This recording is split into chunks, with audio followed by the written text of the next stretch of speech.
Imagine a world before satellites, before nuclear weapons, before humanity had ever looked back at Earth from space. It is June 30th, 1908. Deep in the Siberian wilderness of the Russian Empire, reindeer graze quietly beneath endless skies. The taiga stretches unbroken for thousands of kilometers. Few roads, no major cities, just forest, river, and silence. Then at 7:17 in the morning, the silence is shattered. Welcome to True History Show. This is Ishan. A blinding fireball streaks across the sky, brighter than the sun. Moments later, the air itself detonates. The explosion flattens 80 million trees across more than 2,150 square kilometers. Shockwaves circle the globe. Night skies glow across Europe for days. There is no crater, no impact hole, no obvious fragments, only devastation. This is the story of the Tunguska event, the largest impact event in recorded human history. And more importantly, it is a warning. Chapter 1. The morning the sky split open. The blast occurred near the Podkamenaya Tunguska River in central Siberia, in what is now Krasnoyarsk Krai. Witnesses described something extraordinary. Semyon Semenov, a farmer 65 kilometers away at the Vanavara trading post, later recalled, "The sky split in two. Fire appeared high and wide over the forest. It felt as if my shirt were burning. Then a strong thump threw me several meters." Evenki tribespeople reported a pillar of fire followed by thunderous detonations. Some were knocked unconscious, others saw trees igniting. Observers hundreds of kilometers away reported a blue-white cylinder descending a column of smoke, repeated thunder-like booms, windows shattering, ground shaking like an earthquake seismic. Stations across Eurasia recorded the shock as equivalent to a magnitude 5 earthquake. Atmospheric pressure waves circled the Earth twice. But what truly baffled scientists came later. There was no crater. Chapter 2, The Flattened Forest.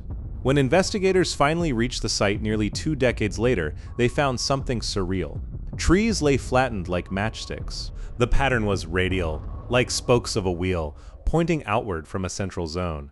But at the epicenter itself, trees were still standing, stripped of branches, scorched, dead, but upright.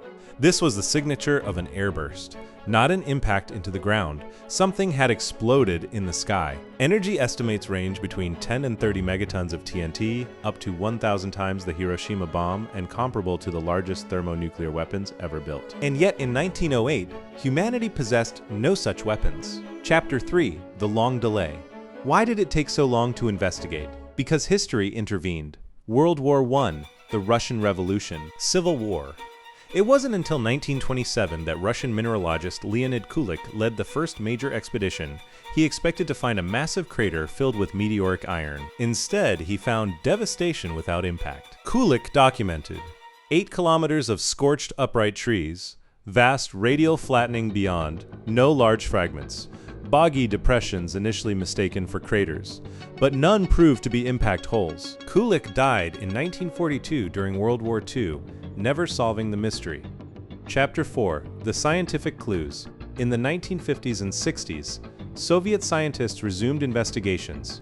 They discovered microscopic silicate and magnetite spheres in soil, elevated nickel concentrations consistent with extraterrestrial material, isotopic anomalies in peat layers dating precisely to 1908. Evidence of nitric oxide formation from intense atmospheric heating peat cores showed a spike in iridium, an element rare on Earth but common in meteorites.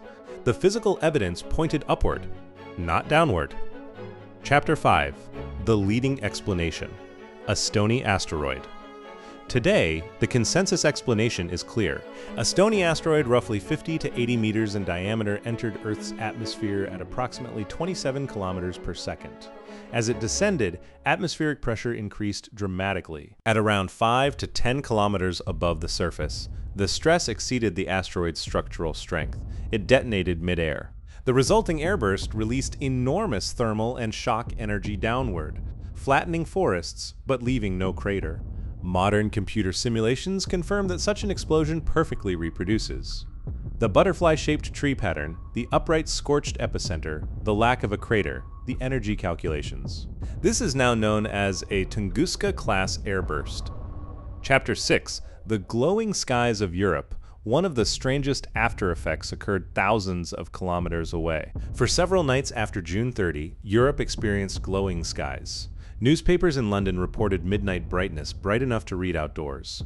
Noctilucent clouds shimmered. Astronomical observatories noted reduced atmospheric transparency. This suggests that fine dust or possibly ice particles were injected high into the atmosphere. Some scientists argue this supports a comet fragment theory, since comets contain large amounts of volatile ice. However, chemical analysis of microspheres strongly supports a stony asteroid composition. The comet theory remains possible, but less likely. Chapter 7. The Comet Hypothesis. In 1930, astronomer F.J.W. Whipple proposed that Tunguska may have been caused by a fragment of a comet. Comets are loosely bound mixtures of ice and dust. They fragment easily. They can disintegrate in the atmosphere. This would explain lack of large fragments, high-altitude dust injection, glowing skies. However, most modeling shows cometary bodies would disintegrate too quickly and too high to produce the observed ground devastation pattern. Still, debate continues. Chapter 8, The Glancing Iron Asteroid Theory. In 2020, a new hypothesis emerged. A large iron asteroid, possibly 200 meters wide, may have skimmed Earth's atmosphere at a shallow angle, causing intense shock waves, then escaped back into space. This would explain. No crater, high-altitude explosions, extended dust plume, but this requires an extremely precise trajectory and leaves no physical fragment evidence. Most researchers consider it unlikely, though not impossible. Chapter 9. The Fringe Theories. The absence of a crater opened the door to speculation. Over the decades, theories included an alien spacecraft explosion, antimatter annihilation, a miniature black hole passing through Earth underground methane gas eruption, secret nuclear. Testing none survived scientific scrutiny.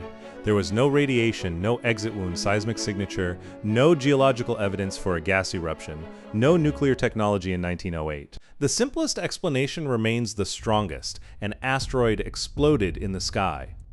Chapter 10, A Modern Parallel. Chelyabinsk. On February 15, 2013, Russia experienced another airburst. The Chelyabinsk meteor exploded with about 500 kilotons of energy. It shattered windows across 6 cities. Over 1,500 people were injured, mostly by glass. That asteroid was only 17 to 20 meters wide. Tunguska was at least 3 times larger.